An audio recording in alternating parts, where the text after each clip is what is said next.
Assalamualaikum warahmatullahi wabarakatuh. Perkenalkan, nama saya Cindy Aprilia dengan NPM 2014-15-1042 dari Kehutanan B, Fakultas Pertanian Universitas Lampung. Pada pertemuan kali ini, saya akan membacakan atau menjelaskan tentang jurnal studi kasus penggunaan internet yang berbasis Pancasila bagi warga Perum Loh Agung, Jaten, Karanganyar, yang ditulis oleh Dr. Hanuring Ayu, AP, SH, MH. Bab 1. Latar belakang.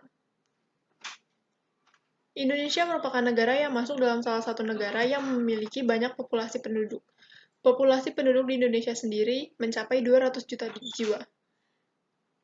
Dengan populasi penduduk yang begitu banyak, tidak menutup kemungkinan kemajuan teknologi yang semakin canggih membawa dampak negatif bagi para penduduk. Meningkatnya jumlah pemakaian internet di Indonesia juga akan menyebabkan meningkatnya penggunaan media sosial. Penggunaan media sosial memiliki dampak buruk seperti pencemaran dan penghinaan nama baik yang dilakukan melalui sosial media. Pada jurnal kali ini memiliki perumusan masalah berupa 1. Bagaimanakah pengaturan tentang penghinaan di dunia maya dalam hukum positif Indonesia? Yang kedua, bagaimana etika menggunakan sosial media yang benar? Dan yang ketiga, bagaimana aplikasi etika menggunakan sosial media yang sesuai dengan Pancasila?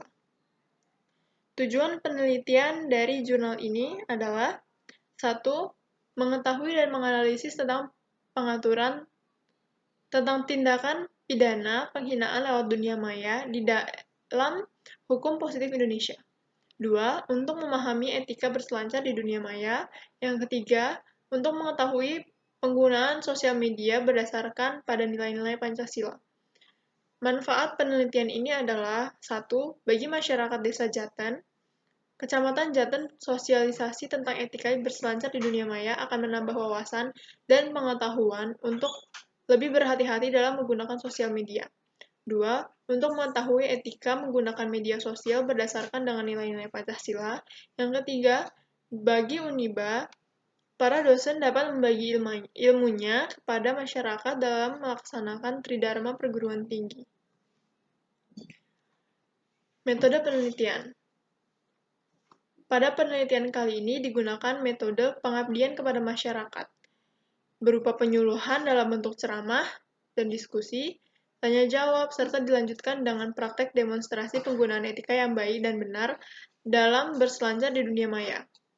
Pelaksanaan kegiatan pengabdian ini dengan metode pendidikan kepada masyarakat, Jurnal Ius Constituendum, volume 3, nomor 1, April 2018, nomor 56, melalui penyuluhan pertanian dan demonstrasi di lapangan, serta penerapan atau aplikasi langsung atau percontohan dengan melibatkan kelompok ibu-ibu di sekitar wilayah perumahan Loh Agung, Jaten, Karanganyar.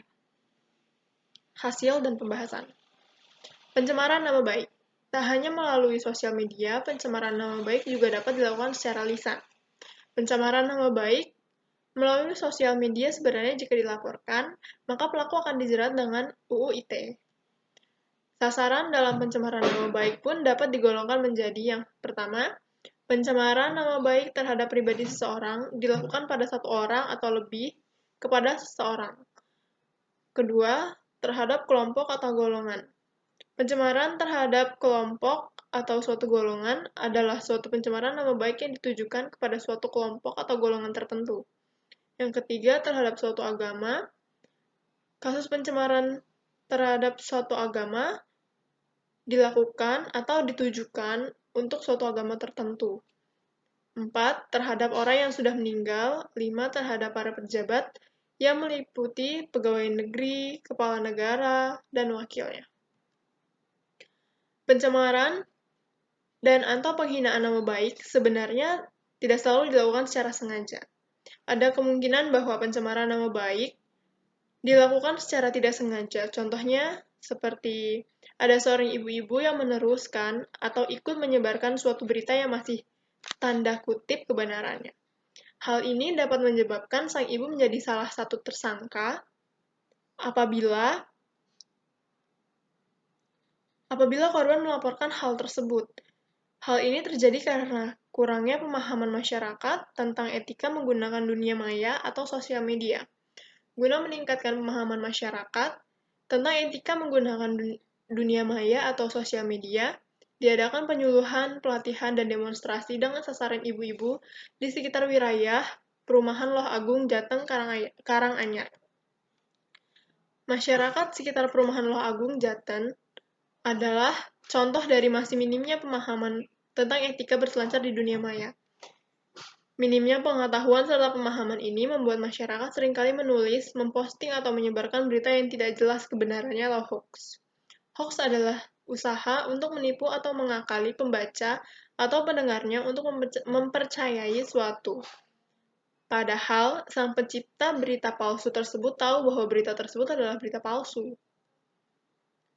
Salah satu contoh pemberitaan palsu yang paling umum adalah mengklaim sesuatu barang atau kejadian dengan suatu sebutan yang berbeda dengan barang atau kejadian sejatinya. Maka untuk meminimalisir hal ini, dilakukan penyuluhan ini. Dengan adanya penyuluhan ini, sangat berdampak positif bagi masyarakat, sehingga masyarakat dapat memilah atau menyaring manakah berita yang sekiranya benar dan pantas untuk di-share. Pancasila merupakan dasar negara Indonesia yang dibentuk oleh para pendiri bangsa Indonesia. Sebagai dasar negara, Pancasila mengandung nilai-nilai yang sejatinya sudah ada dalam bangsa Indonesia sendiri.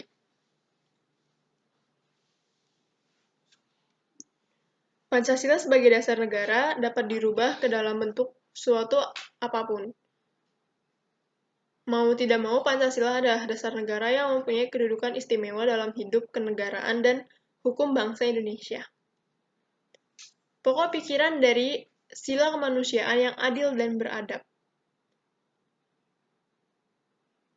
1. Menempatkan manusia sesuai dengan hakikatnya sebagai makhluk Tuhan. 2. Menjunjung tinggi kemerdekaan sebagai hak segala bangsa. 3. Mewujudkan keadilan dan peradaban yang tidak lemah. Sila kedua Pancasila ini mengandung makna warga negara Indonesia mengakui adanya manusia yang bermartabat. Bermartabat adalah manusia yang memiliki kedudukan dan derajat yang lebih tinggi dan harus dipertahankan dengan kehidupan yang layak.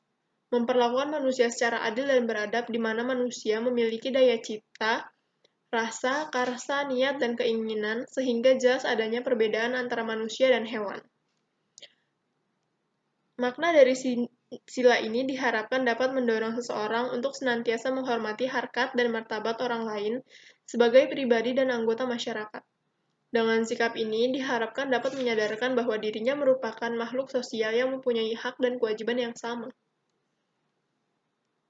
Implementasi sila kedua dalam kehidupan masyarakat.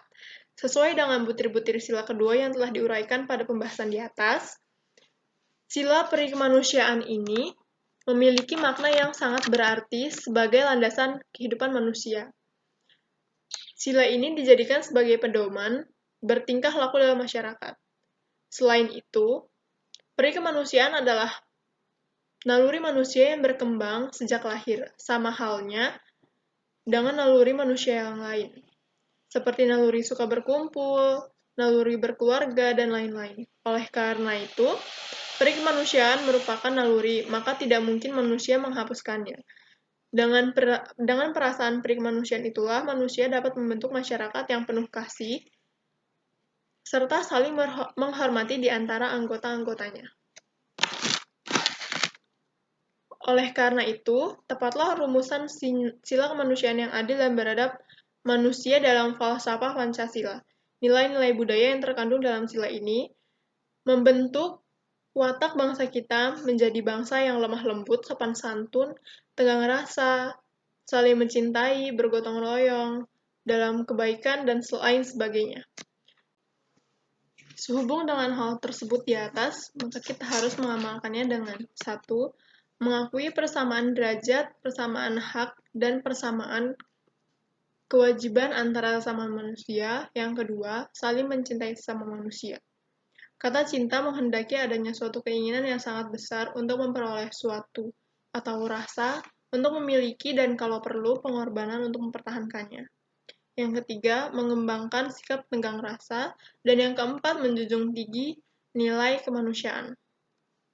Setelah mempelajari dan memahami nilai-nilai Pancasila yang ada, maka kita dapat mengetahui etika-etika dalam menggunakan internet sebagai berikut. 1. Jangan menyindir, menghina, melecehkan, atau menyerang pribadi seseorang atau pihak lain. Yang kedua, jangan sombong, angkuh, sok tahu, sok hebat, merasa paling benar, egois, berkata kasar, kotor, dan hal-hal buruk lainnya yang tidak bisa diterima orang. Yang ketiga, menulis sesuai dengan aturan penulisan baku. Yang keempat, jangan mengekspos hal-hal yang bersifat pribadi. Dan yang kelima, jangan turut menyebarkan suatu berita atau informasi yang sekiranya tidak logis dan belum pasti kebenarannya. Setelah memahami dan menjalankan etika-etika dalam menggunakan internet atau sosial media, maka diharapkan penelitian ini dapat meminimalisir kasus-kasus pencemaran nama baik yang sering terjadi. Pentingnya etika dalam menggunakan internet adalah sebagai berikut. Bahwa pengguna internet berasal dari berbagai negara yang mungkin memiliki budaya, bahasa, dan adat istiadat yang berbeda-beda. Yang kedua, pengguna internet merupakan orang-orang yang hidup dalam dunia anonimus, yang tidak mengharuskan pernyataan identitas asli dalam berinteraksi. Yang ketiga, berbagai macam fasilitas yang diberikan dalam internet memungkinkan seseorang untuk bertindak etis, seperti misalnya ada juga penghuni yang suka iseng dengan melakukan hal-hal yang tidak seharusnya dilakukan.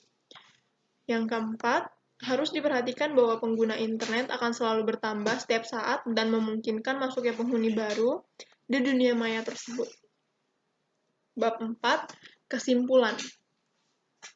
Dari hasil pengabdian pada masyarakat, dapat disimpulkan bahwa kegiatan pengabdian di Perumahan Loh Agung, Jalan Kecamatan Jaten, Kabupaten Karanganyar, melalui penyuluhan hukum dapat memberi dampak positif ke warga masyarakat, berdasarkan nilai-nilai luhur yang terkandung dalam Pancasila. Maka yang pertama, meningkatkan pemahaman etika berselancar di dunia maya dengan memperhatikan asas-asas dalam Pancasila. Yang kedua, meningkatkan pemahaman mengenai postingan dan konten yang tidak benar. Yang ketiga, semakin besarnya jumlah pengguna internet dan dengan mudahnya mendapatkan informasi saat ini menjadikan berita hoax semakin dengan mudah tersebar.